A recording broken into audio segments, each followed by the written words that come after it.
ಹೊಸದೇನ್ ಗುರು YouTube ಚಾನಲ್ಗೆ ಎಲ್ಲರಿಗೂ ಸ್ವಾಗತ. ನಾನು ನಾಗರಾಜು ವಿ ಸರಗೂರು.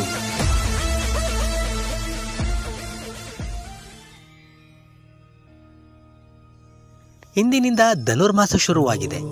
ನಾವು ಈಗ ಧನುರ್ಮಾಸದ ಬಗ್ಗೆ ಒಂದಷ್ಟು ವಿಶೇಷವಾದ ವಿಷಯಗಳನ್ನು ತಿಳ್ಕೊಳ್ಳೋಣ.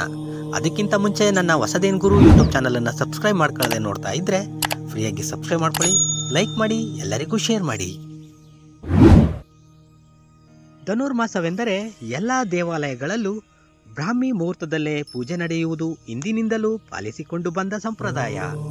ಹಿಂದೂ ಧರ್ಮದಲ್ಲಿರುವ ಪ್ರತಿಯೊಂದು ಮಾಸಗಳು ಸಹ ಅತ್ಯಂತ ಮಹತ್ವವನ್ನು ಪಡೆದಿವೆ.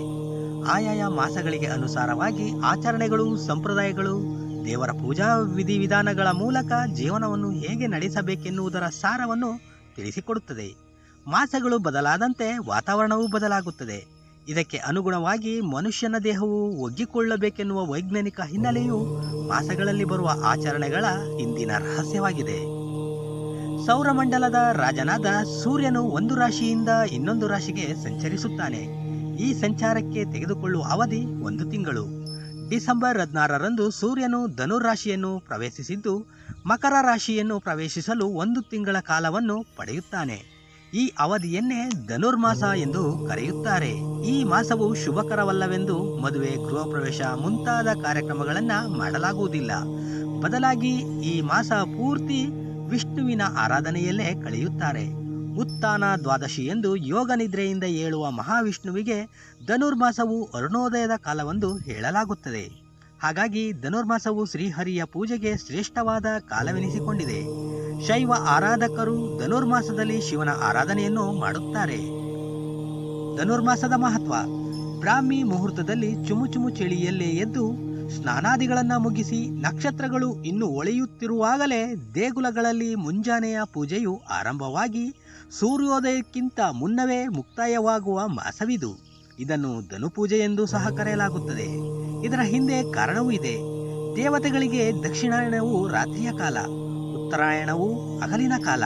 ಅಂದರೆ ಈ ಧನುರ್ಮಾಸವು ರಾತ್ರಿ ಮತ್ತು ಹಗಲು ಎರಡೂ ಸೇರಿದ ಸಮಯವೆಂದು ಬ್ರಾಹ್ಮಿ ಮುಹೂರ್ತದಲ್ಲಿ ಎದ್ದು ಸ್ನಾನ ಮಾಡಿ ಯಾರು ಭಗವಂತನನ್ನ ಪೂಜಿಸಿ ನೈವೇದ್ಯವನ್ನು ಅರ್ಪಿಸುತ್ತಾರೋ ಅವರ ಸಕಲ ಇಷ್ಟಾರ್ಥಗಳು ನೆರವೇರುತ್ತದೆ.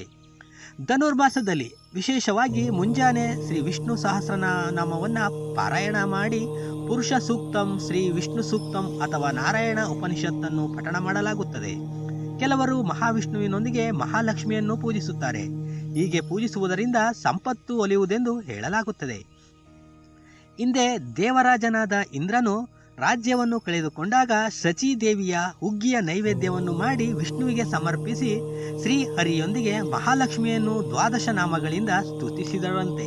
ಇದರ ಫಲವಾಗಿ ಇಂದ್ರನು ರಾಜ್ಯವನ್ನು ಮರಳಿ ಪಡೆದನು ಎನ್ನುವ ನಂಬಿಕೆಯ ಪುರಾಣ ಕಥೆ ಇದೆ.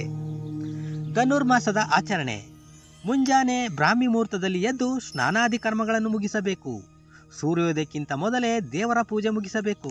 ಆಕಾಶದಲ್ಲಿ ನಕ್ಷತ್ರ ಕಾಣಿಸುವ ಸಮಯದಲ್ಲಿ ಮಾಡಿದ ಪೂಜೆ ಶ್ರೇಷ್ಠ. ನಂತರ ಮಧ್ಯಮ, ಸೂರ್ಯೋದಯದ ನಂತರ ಅಧಮ, ನಿಷ್ಫಲಗಳೆಂದು ಹೇಳಲಾಗುತ್ತದೆ.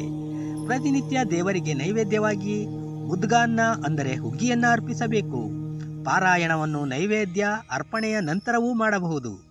ಧನುರ್ಮಾಸದ 1 ದಿನ ವಿಷ್ಣುವಿಗೆ ಪೂಜೆ ಮಾಡಿದರೆ 1000 ಪೂಜೆ ಮಾಡಿದ ಫಲ ದೊರೆಯುವುದು ಎಂದು ನಂಬಲಾಗಿದೆ. ನೋಡಿದ್ರಲ್ವಾ ಧನುರ್ಮಾಸದ ವಿಶೇಷ ಪೂಜಾ ಮಹತ್ವ ಹಾಗೂ ಧನುರ್ಮಾಸದ ವಿಶೇಷತೆಯನ್ನು. ಏನನ್ನಿಸ್ತು ವಿಡಿಯೋ ಅಂತ ನಿಮ್ಮ ಅನಿಸಿಕೆಯನ್ನು ಕಾಮೆಂಟ್ ಬಾಕ್ಸಲ್ಲಿ ಹಾಕಿ. ಮುಂದಿನ ವಿಡಿಯೋದೊಂದಿಗೆ ಮತ್ತೆ ಭೇಟಿಯಾಗೋಣ. ಎಲ್ಲರಿಗೂ ನಮಸ್ಕಾರ. ಜೈ ಶ್ರೀರಾಮ್.